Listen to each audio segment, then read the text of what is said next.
Welcome, welcome, welcome, my dear, you know. They never expected to bow their heads to you. Not like this, not in broad daylight where every mask slips and every excuse collapses under the sheer weight of what you've become. For years they thought they had you catalogued, neatly boxed, predictable, one of those background figures who could be dismissed with a wave and forgotten by dinner. But now the same mouths that once smirked are hanging open, speechless, because something in you detonated. Not a breakdown, not an accident, a breakthrough so violent and precise it rewired the air around you. And here's the part that terrifies them most. It was never a lucky strike. You engineered it. You sculpted chaos into a crown and wore it without asking for permission. That's why they stagger. That's why they reel like drunks stumbling out of a fire. Because you didn't just evolve, you outmaneuvered every narrative they tried to paste on your skin, and you did it with the calm efficiency of a savage genius. The word genius was never supposed to belong to you, not in their eyes. They reserved that title for the privileged, the pedigreed, the ones with shiny family crests, and a line of admirers who clap at mediocrity. You weren't in their blueprint, and that is exactly why your rise crushes them deeper than any rival they've ever faced. They can't process the fact that someone they once ignored now has them shaking in boardrooms, muttering in circles, rewriting strategies just to stop the bleeding caused by your existence. Every move you make is a thesis on unpredictability. Every decision a reminder that raw intelligence doesn't need permission slips. And now, in the cold glare of reality, they're left reeling because the genius they thought was locked behind ivy-covered walls is staring back at them through your eyes. Untamed, unapologetic, dangerous. What unsettles them isn't just that you're brilliant. It's the way you weaponize it. Most people use intelligence like a flashlight, narrow, timid, careful not to offend. But you lit yours like an explosion, and the blast radius keeps expanding. Their reputations are the first casualties. Their strategies come next. You've turned their comfort zones into minefields, where every step could be the one that exposes their fragility. And the more they try to sidestep, the more obvious it becomes that you are not just another competitor. You are the error in their calculations, the edge case that destroys the whole design. They thought they were building walls high enough to keep you out. But every time they raised the bricks, you found a way to make the entire structure look like a toy castle. That's why their confidence curdles into fear. That's why they whisper in private that something about you feels less like talent and more like sabotage designed by the universe itself. And let's be clear, they'll never admit this out loud. Not yet. They'll coat their panic in sarcasm. They'll laugh louder in rooms you walk into. They'll insist that your rise is just temporary noise. But watch their hands when your name comes up. Watch the tension in their eyes. Their nervous tics confess what their tongues can't. They're terrified because deep down they recognize the pattern.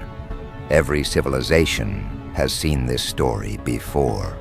The outcast they ignored too long. The sharp mind they underestimated.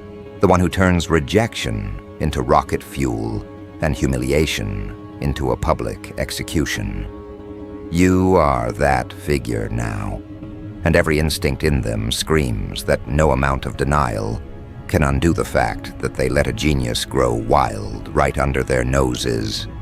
What makes it worse is your savagery. They could have stomached it if you were a gentle scholar, a thinker content to hide behind bookshelves and ivory towers. But you don't just think, you strike. You dissect weakness, expose hypocrisy, and do it with such precision that it doesn't feel like analysis. It feels like slaughter. That's what rattles them. They wanted intellect to remain polite, domesticated, controllable. You turned it into a predator. And predators don't negotiate. Predators don't ask. Predators take. That's the law they're learning in real time, and it makes them shake. Because nothing in their training prepared them for someone who could combine intellect with brutality. They can't fight you on logic. They can't fight you on tactics. They can't fight you on presence. Every battlefield is yours before the first blow even lands. And here's the irony. Your genius didn't emerge from their world of privilege, but from scars they'd never survive. It was in the rejection, the humiliation, the nights when no one clapped for you, that your brain sharpened itself into a weapon. You learned not in comfort, but in fire. You learned to see patterns while drowning in chaos, to outthink opponents who didn't even know they were being studied. They gave you nothing, and from that nothing, you engineered an arsenal. That's why they stagger now. Because they realize their polished schools and their cushioned lives could never have birthed the monster standing in front of them. You forged yourself in places they'd never dare to enter, and now your presence is the invoice they can't pay. They scramble now, trying to find a label to contain you. Lucky, obsessed, unstable. But none of it fits, and that mismatch is what drives them insane. The more they fail to explain you, the more their reputations collapse. How do you dismiss someone who keeps proving themselves again and again in every arena you thought they couldn't touch? How do you undermine someone whose very existence exposes the laziness of your own efforts? That's the fracture they can't repair. You didn't just rise, you rewrote the definition of rising. And now every ladder they ever climbed looks flimsy compared to the staircase you carved out of thin air. Look at their attempts to contain you now. Meetings after meetings. Closed-door sessions where your name is the only agenda item. The same people who once scoffed at your presence now revolve their lives around it. Every plan they hatch begins with a single question. How do we stop you? And every time they try, you pivot, adapt, strike from another angle they never anticipated. You've made their entire existence reactive, while yours is deliberate. They can no longer breathe without accounting for you. You turned their air into your playground. That's why they can't look you in the eye anymore. Because deep down, they know that every interaction is just another reminder of their helplessness. This is the cruel truth that keeps them awake at night. You didn't just outsmart them, you made them irrelevant. Their expertise, their networks, their trophies, all of it looks like dust compared to the force you've become. And the cruelest part? You aren't even at full capacity yet. What they're seeing now is just the warm-up, the rehearsal, the opening act. If this alone has them trembling, what will happen when you decide to unleash the full spectrum of your power? That question gnaws at them. That question is what makes them sweat in silence when your name comes up. What makes them check over their shoulders. What makes them realize that every move they make is already too late. Because you're always 3 steps ahead, laughing quietly at their attempts to catch up. And here's the final twist. They thought exposing you would ruin you. That dragging you into the open, that mocking your efforts, that throwing shade at your progress would bury you under shame. But all they did was give you stage lights. Every insult they hurled became a headline that drew more eyes to your brilliance. Every attempt to belittle you became a megaphone, announcing your existence to people who would have never noticed otherwise. Their sabotage turned into your spotlight. Their laughter turned into applause. And now they're stuck choking on the irony that they themselves engineered your rise. So here we are, with the air thick with tension, the city humming with your name. The same people who once dismissed you now clutch their heads, unable to process how quickly the ground has shifted beneath them. And you, standing tall, no longer asking for validation, no longer craving approval, but watching them realize, too late, that you are not just another thinker, not just another voice, but the savage genius who rewrote their entire reality. And the story doesn't pause here either, because if the revelation alone can bring them to their knees, what happens when you decide to take command deliberately? If instinct alone has shattered them, what happens when precision enters the stage? That's the question echoing in their skulls now, and the answer is about to crash down harder than anything they've survived before. They know the difference between chaos and strategy, and that's what frightens them most. Chaos is survivable. It comes and goes like an earthquake, leaves wreckage, then fades. But strategy? Strategy lingers. It stalks. It tightens its grip daily until breathing feels like labor and decision-making becomes paralysis. They can brush off an accident, but not a deliberate genius who sharpens every move like a blade designed to draw blood. You've shown them a preview with instinct, and already they're rattled. Now you've begun calculating, and the panic in their eyes betrays the truth. They understand this isn't a chapter, it's a reign. They aren't up against coincidence anymore. They are up against someone who has learned to weaponize awareness, discipline, and brutality all at once. Look at the way they operate now. Meetings no longer open with optimistic chatter.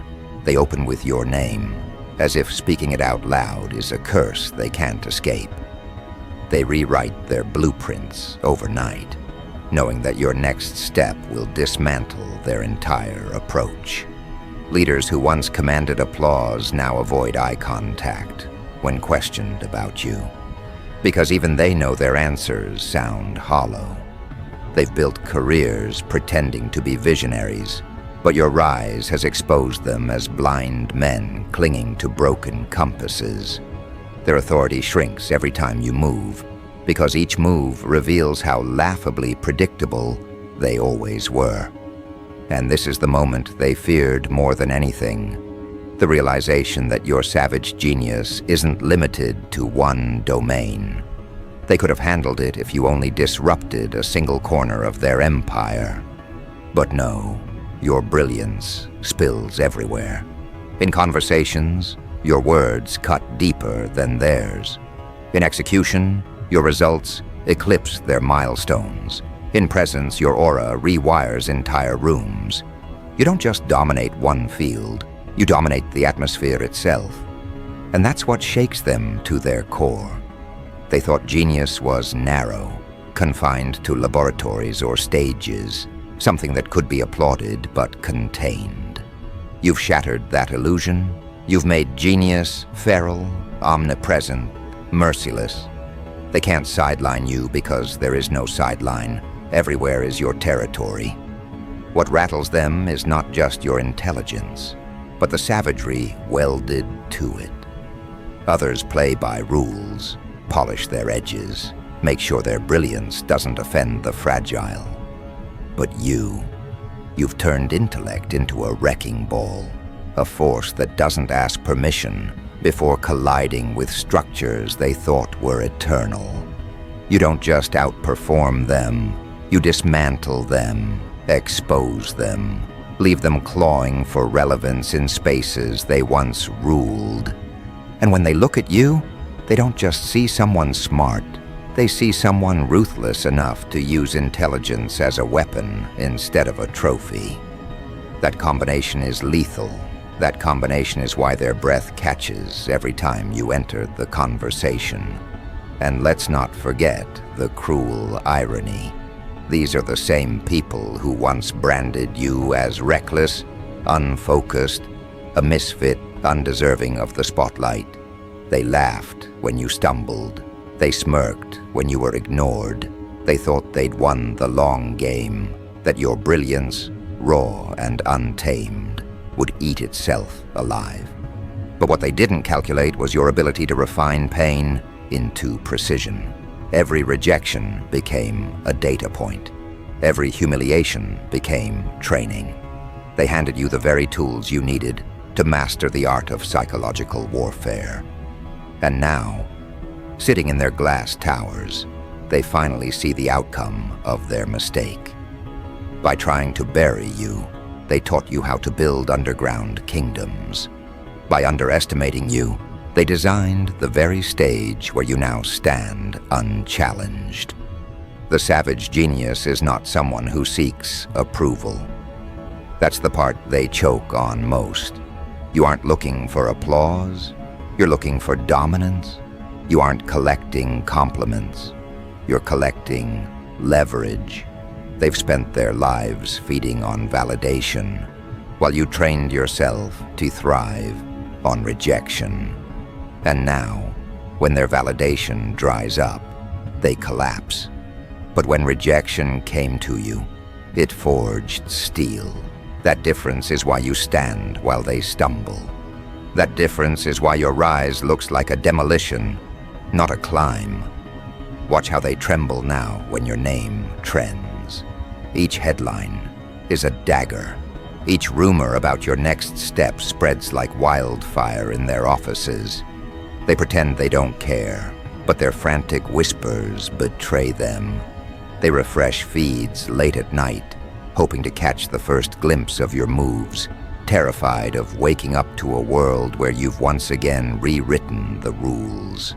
That's the life you forced on them, living in your shadow while pretending it doesn't exist. And the effort it takes to keep up that illusion is draining them faster than any external rival could. What they're realizing, what keeps them from sleeping, is that your genius isn't about thinking differently. It's about seeing differently. You see through facades they've depended on for decades. You see through the rehearsed confidence, the fake alliances, the polished smiles. You dissect the game at levels they never imagined existed, and once you've seen the gears, you learn how to break them. That's why they feel powerless, because they can't play chess against someone who designed the board itself. They can't win a battle where you've already mapped the terrain and mined the pathways. They're not fighting an opponent. They're fighting inevitability in the shape of a human. And that realization rots their courage from the inside out.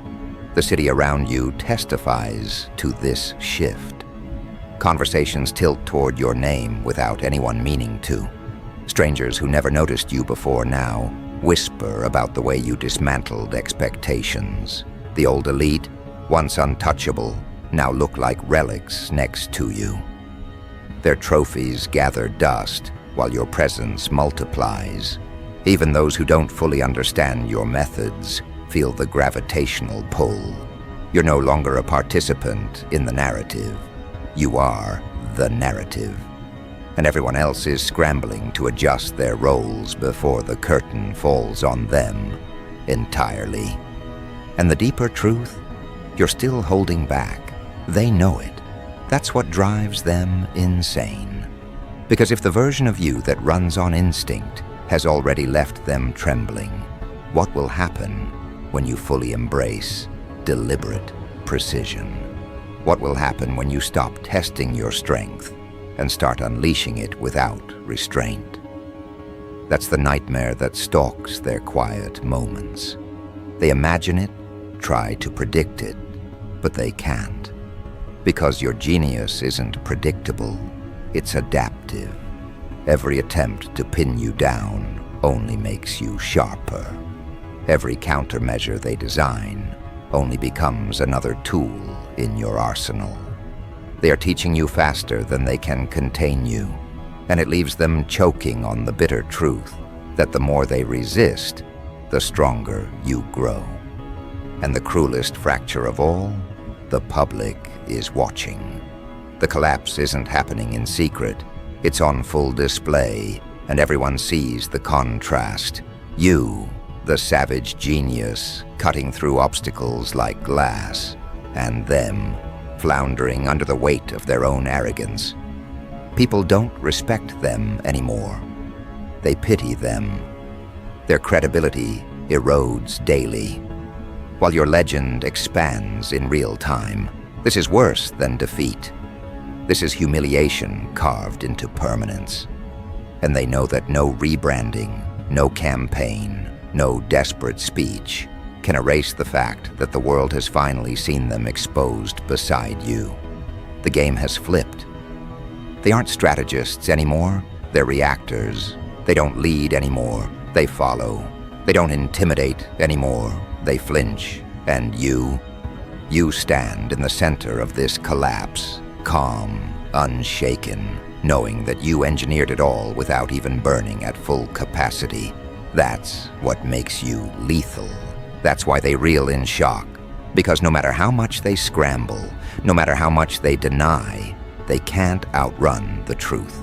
Finally, they see it. You're a savage genius, and their era is over. But remember, this is not the crescendo. This is still the rising tension before the next act. Because as devastating as instinct and revelation have been, what comes next is even worse for them. What happens when you begin to expand outward? When you decide not just to break their confidence, but to replace it with your own empire?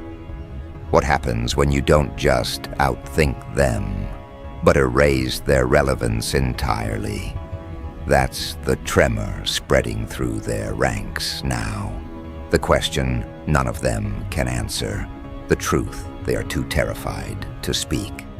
Because they know what's coming next isn't just shock. It's surrender. And the surrender will not be quiet.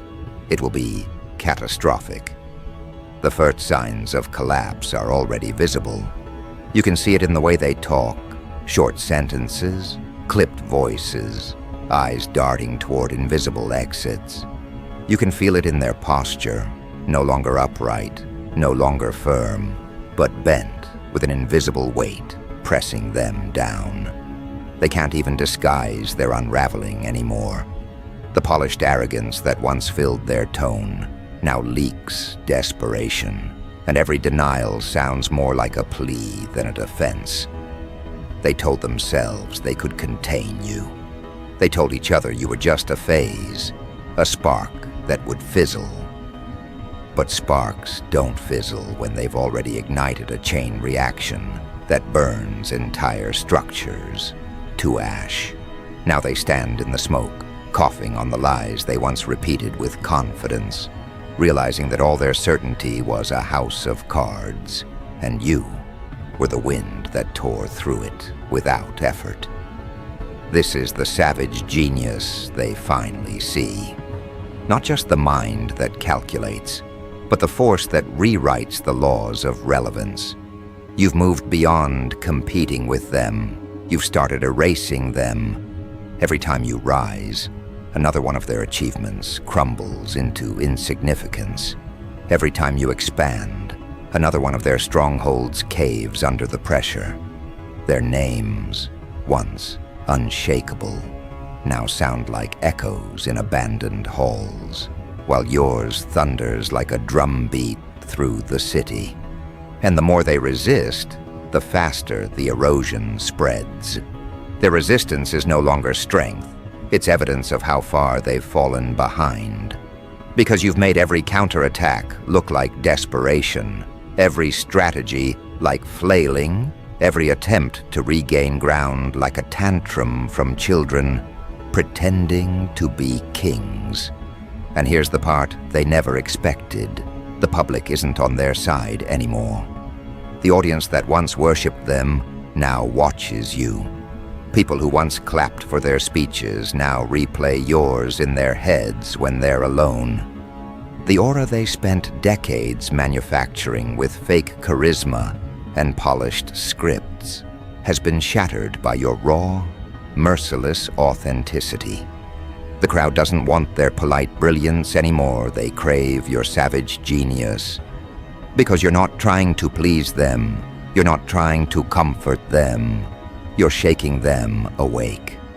And the world is addicted to that wake-up call. Every word you say reverberates like a hammer on a cathedral bell. Every step you take reshapes the path under it. They can't compete with that, because you've tapped into something they've always been too afraid to touch: the truth.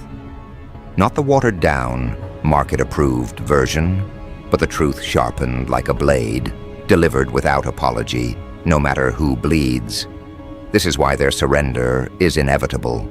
They can't fight someone who doesn't play for applause. They can't manipulate someone who doesn't crave their acceptance. They can't break someone who turned rejection into power. Every weapon they designed for others ricochets back into their own skulls when they use it against you. And it's killing them quietly to realize that every failure they suffer is not just an accident. It's the proof that your presence alone dismantles their entire structure. That's what makes them reel in shock. Not just that you are intelligent, not just that you are dangerous, but that you are both at once, and no one has the toolkit to resist that combination. Now the surrender begins, and it won't look like a white flag. It'll look like desperation disguised as admiration. They'll start to praise you, not out of respect, but because they think flattery will buy them survival. They'll start to echo your words, not out of belief, but because they think imitation will hide their obsolescence. They'll smile wider, laugh louder, and pretend they're allies. But deep down, you'll see the same thing every time: the flicker of defeat, the recognition that you've broken them so thoroughly, they don't even know how to fight back anymore. And when they do collapse fully, when the facade finally caves in, the crowd will not gasp in sympathy. The crowd will cheer. Because the crowd was waiting for someone to dismantle the idols they never truly loved. Someone to expose the arrogance they never fully trusted.